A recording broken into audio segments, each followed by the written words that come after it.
Good morning. I was thinking that, when we have difficulties at this time because we are not able to meet physically, at least there are some good things coming out of it. For example, these women's fellowship meetings, the Bible study, and the youth meetings are all done online. So that actually makes it possible for many more people than usually to attend these meetings. I hope you know these things and that you are making every effort to participate in these things, these meetings. Let's pray before we begin. Our Father, we commit this time into your hands. We thank you for all your goodness towards us. We pray at this time, Lord, that you will send forth your word and strengthen and build your people. Encourage, lift up, give hope and direction, Lord, in every way, Lord, that we can all be pleasing to you, Lord, in every detail of our life. We pray that the Holy Spirit will find freedom, Lord, at this time to bring forth your word. So we commit this meeting and our own lives also into your hands. In Jesus' precious name, amen.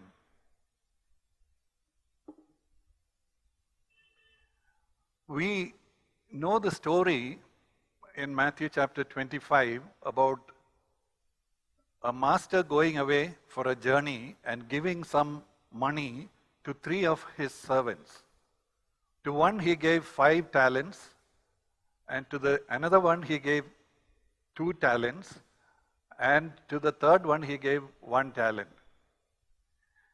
And when he returned from the journey, he asked them to give an account of how they had traded with this money that he had given them. The person who had received 5 talents said, I have made 5 more. The person with 2 talents said, I have made 2 more. And mostly we know about the person with the 1 talent who didn't do any business, who just buried it. That's not the focus at this time. My focus is about what happened to these 2 people, one with 5 talents and one with 2 talents. Now, the master was not an unrighteous master. He didn't scold the person with 2 talents. Why didn't you make 5 like your friend? He didn't say that. To each was given some talent by the decision of the master, and the master only asked for an account of what they had received, what they had done with what they had received. So the important thing is for us to notice what the master said to the first person and the second person. They were identical. Matthew chapter 25, verse 21. His master said to him, well done, good and faithful servant, slave. You were faithful with a few things. I will put you in charge of many things. Enter into the joy of your master. This is the same commendation that he gave to the 5-talent person and the 2-talent person. Now, what did that depend on, this commendation? What did it depend on? How they were faithful with what they were given. Now, when we look at our own lives, we all had different experiences in life. We are not all the same. Some have great abilities, some don't have that kind of ability, some have lots of money, some don't have that kind of money, some have a lot of education, some are not educated. And we all have gone through different type of experiences. So we all have been given different levels of talents, if we call that as resources that God has given us. We all have been given different resources. And we are not in competition with one another to find out who produces more. The 5-talent person was able to produce 5 more. The 2-talent person was able to produce 2 more. Both were equally acceptable to the master. Now think of it like this. Where we come from, God knows. He is not unjust. He is not unrighteous to demand from us what he has not given us. Somebody else has been given more. He is able to produce more. But we are not in competition with that person because we were not given to begin with as much as he was given. So there is nothing for us to compare ourselves with greater people, more talented people and think, oh, if only I could be like them. No, I am not like them. God didn't make me like that. This is me. That's all I am. So what do I do? What do we do with the talents, opportunities, responsibilities, all these things that God gives us? That is all that we have to give an account for. We don't have to compare ourselves with other people. We are not in a ranking system. We are only being counted for faithfulness. That is what I want to talk to you about today. Faithfulness. Now, faithfulness is not the same as having faith. Having faith is one thing, but being faithful is another thing. What is that? What is the difference? Faithfulness is what we do with the faith we have, how we actually apply it in practical situations. How matched we are with the faith we have in our head or the faith we profess with our lips and our actual life in different situations. Faithfulness means to work out what we believe, to have our life, practical life, aligned with what we believe. If we believe something and we do something else, then we are not being faithful to the faith that we have, to the truth that God has revealed to us. So God is looking for our faithfulness. And like I said earlier, we all have started off from different points, that we are not in competition with others, but each of us has to give an account of ourselves to God about what we have done with the resources that God gave us, each of us individually. So faithfulness is to be in the sight of God. Now we know many people are not bothered about what God thinks about them. They are very much worried about what people think about them. Their words are chosen carefully. They speak politically correct statements. They try to impress people with their greatness and achievements and all that. And they try to act in front of other people to impress them. But we have to remember that we are living before God's face. It is to Him that we have to give an account. No matter how much we can impress people, maybe we have a charismatic personality, then we can impress people. Maybe we have some talents in singing or speaking or whatever it is, and we can impress people, but God looks at the heart. And what does He see there? Does He see faithfulness there? Now we are not perfect people. All of us have made many mistakes. That's natural as we live in this world. We don't know everything, what is right. And many times, even though when we know things, we don't have the strength, the spiritual strength to do those things, we all make many mistakes. There is forgiveness. We can come back and start trying to be faithful all over again. That is God's goodness towards us, God's grace towards us. Again, we are not in competition with others. We just have to give an account before God. God knows our heart, our frailty. You know, the Bible says that He is like a father who knows our frame. He knows how fragile we are. He takes all that into account. He is not like a legalistic master who's ticking off all the columns and saying, no, you failed there and you failed there. You can't have any rewards. No, He is looking at our heart and giving us rewards in His graciousness. I don't know how many of you are familiar with a game called billiards. When I was a young boy, I used to play billiards in the YMCA nearby. And there was a scheme. See, I was a learner. I didn't know much.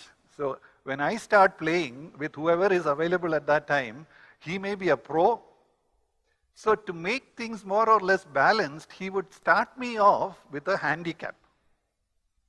He will add some points to my score, even though I have not scored them, just to make me feel comfortable.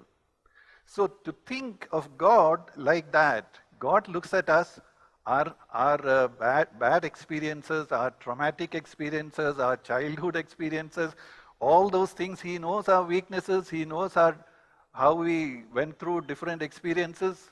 So he gives us handicap. That's called grace. He doesn't treat us all the same. But the question is, have we been faithful according to the opportunities, the talents, the resources that God had given to each one of us individually? That is what matters. Now, when you look at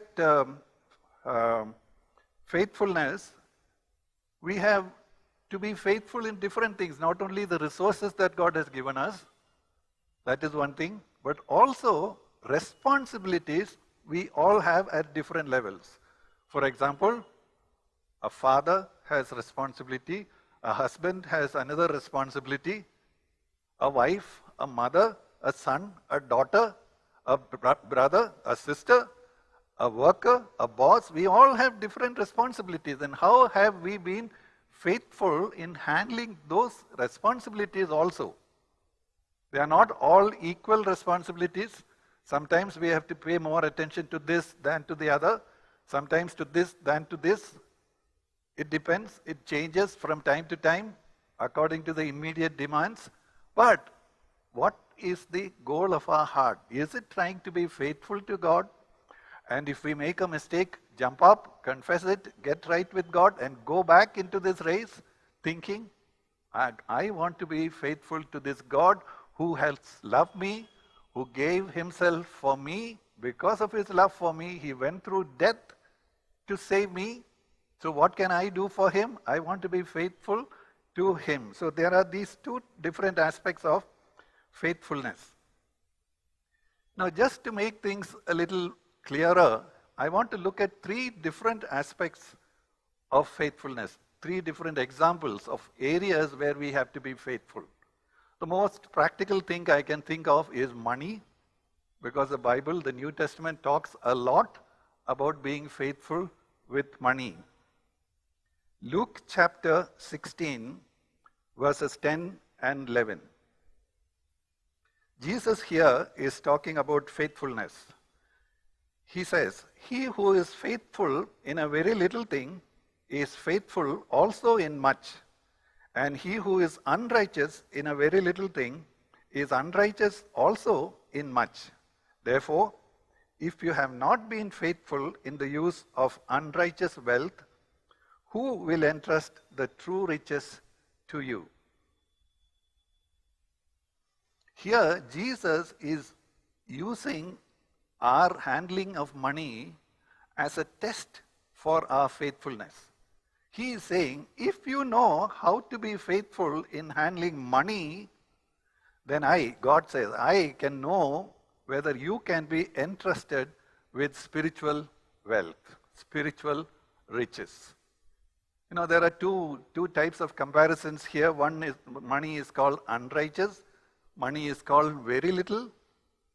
And being faithful in the very little and in the unrighteous wealth, contrasted with much and true riches. Those are spiritual riches.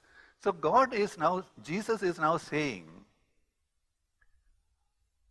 God tests us to see how we handle money, how faithful we are in handling money, in order to be able for him to know whether we can be trusted with spiritual riches. Now, if we have been fooling around with money, loving it, going after it, or spending it carelessly or anything like that, then how can God entrust us with spiritual wealth?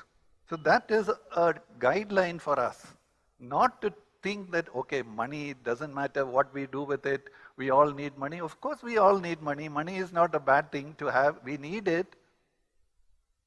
It's not a virtue to be poor. It's not a sin to be rich. That's all true.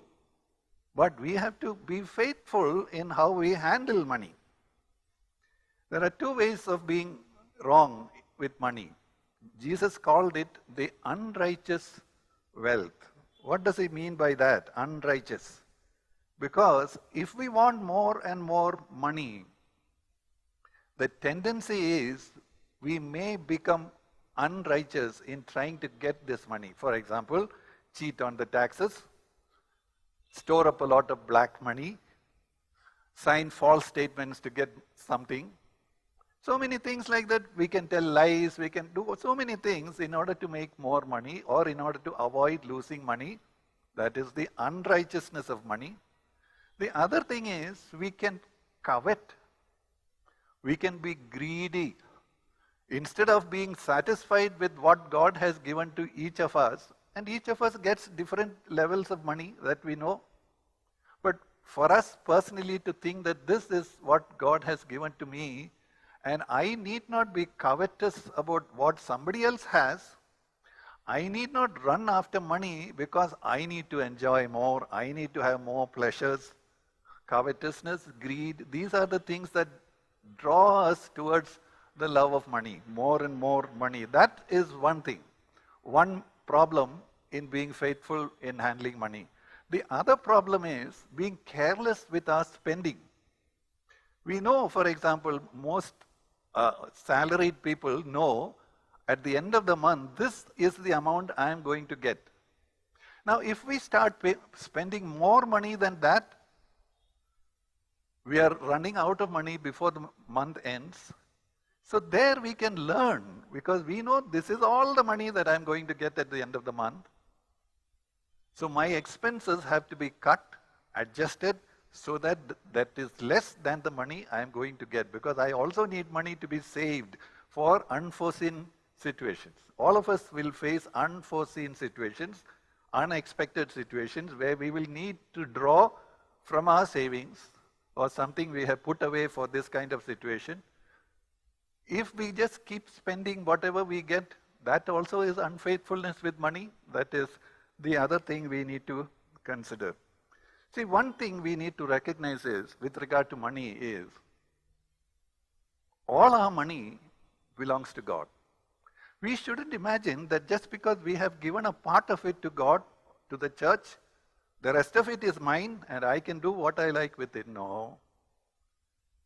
No, the entire money belongs to God, and we are only made stewards to handle this money according to His will for our life. Of course, we need for our own expenses, we need to give to the church, we need to help needy people, all those things are there. But God expects us to behave as stewards, not owners of the money. So whenever we have this feeling that I worked for it, I earned this, so I can buy what I like. No, I have already given money to the church, so that settles it. Now this is my... No, that's the wrong thinking. We have to give an account of everything. That is how we learn faithfulness in terms of money, handling money. You know, sometimes we are in this kind of a situation where we think, see, I have so much of need. If only I could get this one or this much money, I'll be happy. After that, I'm not going to have any problem. If only I get this much. And then let's say we get that much. And then we find, at that point we find our desires have gone up. Now we want that also. Previously we wanted only this, we would be happy, but now that we got this, now we want that also. And this love of money never ceases. The more we get, the more we desire. So this is why Jesus and the apostles make a big warning about money. Because it is something every one of us has to handle. And if we are learning to be careful with money, then Jesus says, then I can trust you with true riches, spiritual riches. I think of the apostle James in his letter saying, if you know how to control your tongue, you can control all the rest of your body also. So in a similar fashion, Jesus is saying, if you know how to handle money, then I know you can handle spiritual things also. So let's turn to another passage of scripture regarding money, 1 Timothy chapter 6. 1 Timothy chapter 6 verses 7 to 11. For we have brought nothing into the world, so we cannot take anything out of it either. If we have food and covering, with these we shall be content. Now this is for each of us to look at our life. If we start comparing with other people, then we are never able to draw a line and say, okay, this much I have, that is enough for my life. I will draw a line here. I don't need to go for many more things. Each person is different in his level of finances. So we can't compare with other people, but each of us needs to have some idea of what is enough for me. Here Paul is saying, if you have food, if you have a place to stay, why are you struggling for more and more and more and more and more? A bigger car, a bigger house, a bigger this, a fancier that, and want to travel all over the world and want to eat all kinds of cuisines and all this. Why do we go after all those things? If we learn to be content with what God has given us, that is the only way we can overcome this love of money, because that's a never-ending temptation for us. If we start going in that direction, it keeps pulling us, and it can even draw us away from God. That's what the next verses say. Verse 9, those who want to get rich fall into temptation and a snare, and many foolish and harmful desires, which plunge men into ruin and destruction. For the love of money is a root of all sorts of evil, and some, by longing for it, have wandered away from the faith and pierced themselves with many griefs. So that is God's warning for us. If we start in this direction of following after more and more and more money, never satisfied, never content with God, with what God has given us, this could be the end of the line. Where is that? Wandering away from the faith.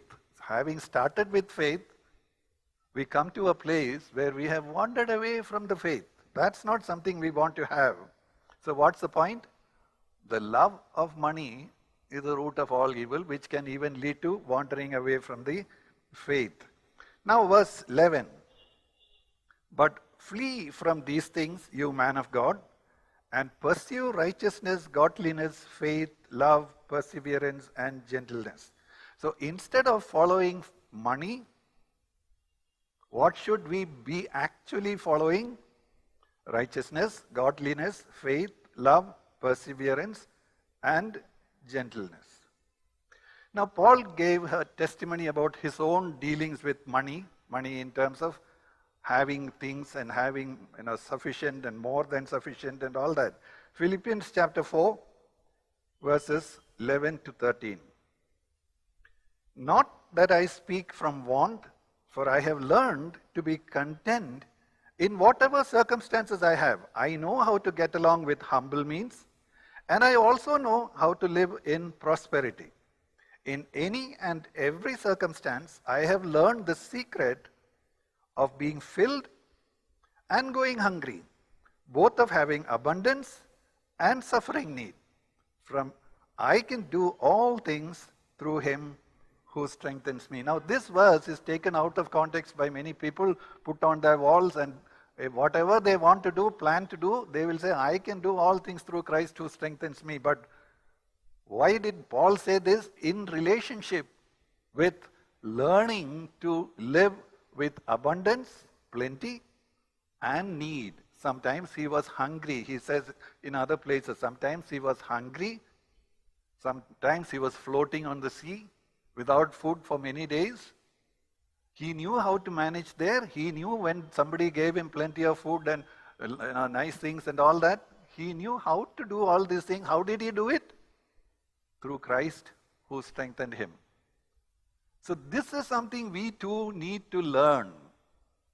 Whatever our circumstances are, whether it is plenty or whether it is need, what do we have to learn? Primarily, content with whatever situations God has given to us. I'm not saying, nobody is saying that we should not try to improve our circumstances. Maybe God's not happy with any of us struggling all through life. No, that is wrong. But Each of us has to have some line drawn somewhere which says, this is okay. This is okay for me. I don't need to go anymore. I don't need to run after money. So what is it to be faithful in terms of money? Realizing all this money belongs to God. It's not for me to have more and more of it. It is for me to be able to do what He wants me to do. That's it. Whatever He wants me to do with this money that He has supplied, I am just a steward. I am not the owner. If I was able to work and earn my salary, how did that happen? Because God gave me education, God gave me health, God gave me talents, abilities and all that. So I got this job, I got this salary. Did I work and earn it? Of course, in that sense, yes, I did work and earn that. But who does it belong to? God, who enabled me to make money for my needs. So remember, ultimately, everything belongs to God. So what do we have to learn? We have to keep our desires under control, not let it run loose. Just desire whatever you want and run after them. No. We learn to be content with circumstances God has given to us. Don't let us compare ourselves with other people who have more. Why don't we compare ourselves with people who have less? Hardly anybody does that. If we start looking at people who have much less than us and they seem to be still happy, what does that teach us? Happiness doesn't need all this money and gadgets and the fancier things and the latest models and all these things. No, happiness is coming from learning contentment.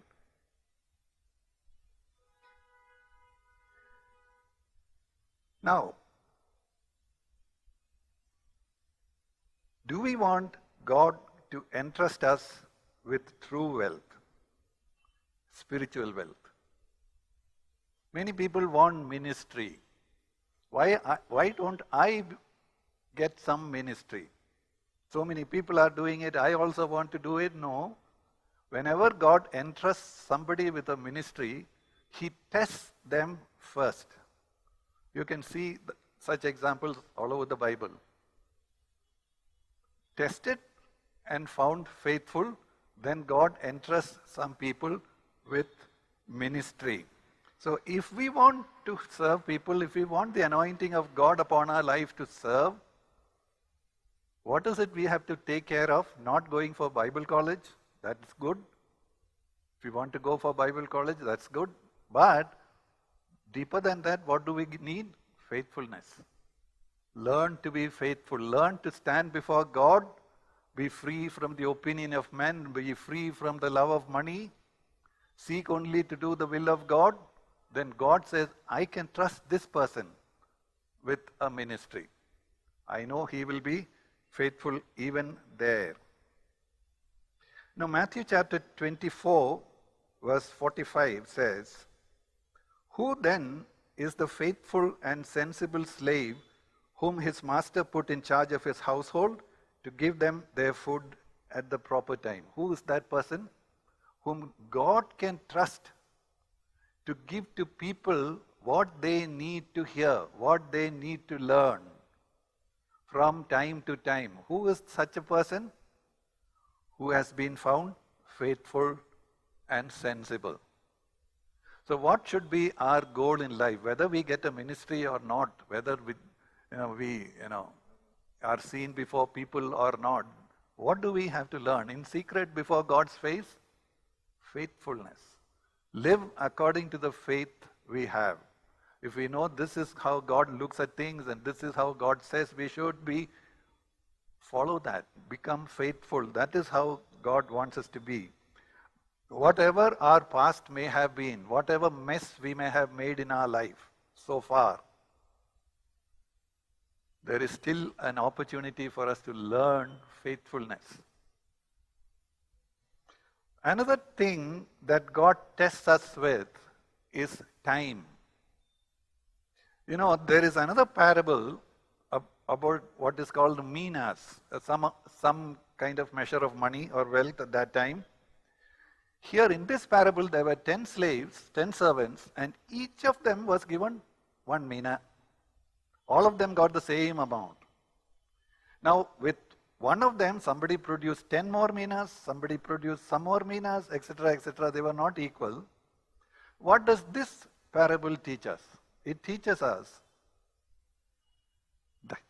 that faithfulness also includes working efficiently with our whole heart, exceeding our own limitations and going forward, producing output, that is also required. Fruitfulness is also required. Now, what is it that all of us are given equally? Time. 24 hours for all of us. Now, so if we know how to be faithful in the use of money, that is another test God gives us. Many people say, oh, I am so busy, I work so many hours in the office and I come home and I am so tired, and Sunday is the only time I get to rest and relax and sleep it off and all that. And as a result, they are excusing themselves. They have no time to read the Bible. They have no time to talk to God in prayer. They have no time to listen to word being preached. And they still want God to bless them and provide for them and protect them and heal them and all that. But they have no personal relationship with God. Why? Because somewhere along the way, they have not learned to use time profitably. For example, if we are a busy person, let's say we have to travel a long distance to reach the office and come back in the evening with a lot of traffic jams and all that, yes, we understand there are situations like that. But can we still find time with God? Of course. Why not? Don't we have a time when we sit in the toilet? Don't we have time when we are traveling in the bus or in the cab, wherever? What do we do those times? I'm saying if we look around for time, pieces of time are available for all of us in different ways. Now, if we are cooking in the kitchen, does that prevent us from talking to God, singing a song of praise to God? No. I'm saying if we want, we can find opportunities like this in various ways. Now, Bibles are available on the phone. Bibles are available on music form, in audio form. You can keep playing that while we are doing other things. So many possibilities are there, so we cannot find an excuse saying, no, I don't have time. We must make God a priority in our life. And that is how we are being faithful in the use of our time. Matthew chapter 24, verse 48. This is a funny verse. It says, but if the evil slave says in his heart, my master is not coming for a long time, and then he tried to do various things. So if we imagine, okay, Jesus has said he is coming back, 2000 years have gone, he hasn't come back, he is not going to come soon, we have a lot of time, let's enjoy ourselves. Nowadays, I'm not making fun of these people, but nowadays, many young people who are into gaming, hours of gaming together. One couple came to me for counseling, premarital counseling, and they had known each other for about 3 or 4 years, something like that. And the girl was saying, he doesn't have any time for me even now, before I get married. So I asked him, what's going on? He said, see, 10 hours I have given for work in my office. 4 hours every day I have to do gaming. And what time is left for him after that? I'm not trying to, judge him or look down on him or anything, but just to say these are the kind of things that are going on. And if we want to be different, if we want to be people who want to be entrusted with spiritual wealth, not just ordinary physical wealth, then this is where we have to learn to be faithful What is the purpose of our life? Is it for enjoying it? Is it for impressing people, making a name for ourselves that after we die we have a legacy which we leave for posterity? They will say, oh, remember that guy? He did all these things. Is that what we are living for? Or are we being faithful in the sight of God? He knows everything about us. He knows our the way we spend time and all that. The third thing I want to emphasize is about being faithful with the responsibilities God has given to us. Now, all of us have different types of responsibilities. As a husband, as a wife, we have responsibilities towards our partner. As a father, as a mother, we have responsibilities towards the children. As a brother or a son or a daughter, we have responsibility towards our parents. We have responsibility at work. We may have responsibility in the church. So many types of responsibilities. Do we just take one or two of these responsibilities which we enjoy and neglect all these other responsibilities? No, we have to keep them in balance. Sometimes this is important, sometimes that becomes important. No, but apart from that, do we feel a sense of accountability in handling these different types of responsibilities? Balancing time with different responsibilities, that's a big challenge. It's not easy. We can't have a simple formula by saying, okay, this first, this second, this third, and all that, because dynamically these responsibilities go up and down. Sometimes this needs more attention, sometimes that needs more attention. We need to learn to take these responsibilities because God is the one who has given these responsibilities to us. We can't just do the things we like and neglect the other people, the other responsibilities.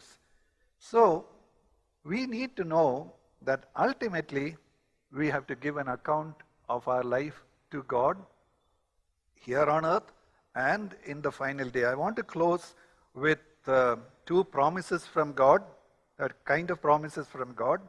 Revelation chapter 2 verse 10, the beginning of that verse. Be faithful until death, and I will give you the crown of life. Be faithful unto death, and such people will be guaranteed a crown of life. Now, if we haven't been faithful, what do we expect? What can we expect? The next verse, Revelation chapter 17, verse 14. These will wage war. It's a certain group of people. These will wage war against the Lamb, and the Lamb will overcome them because he is Lord of lords and King of kings. And those who are with him, these are the people I had in mind. For those who are with him are the called and chosen and faithful. Now, who can find a place in that group of people? Called? Yes. God called us to him. We may have responded. And then when we responded, God chose him. We are the chosen, yes. But after that, there is one more level, that is to be faithful. So, God doesn't treat everybody the same. No. In one sense, yes, he does everybody the same. He loves everybody. He even loves wicked people. That's true. But here, when it comes to reward, there is a grading. So let's learn to be faithful in every part of our life, knowing that we live before God. God is forgiving, God is patient, God is understanding. He is not out there to catch us when we fail. No, he wants to encourage us to go and learn more of being faithful.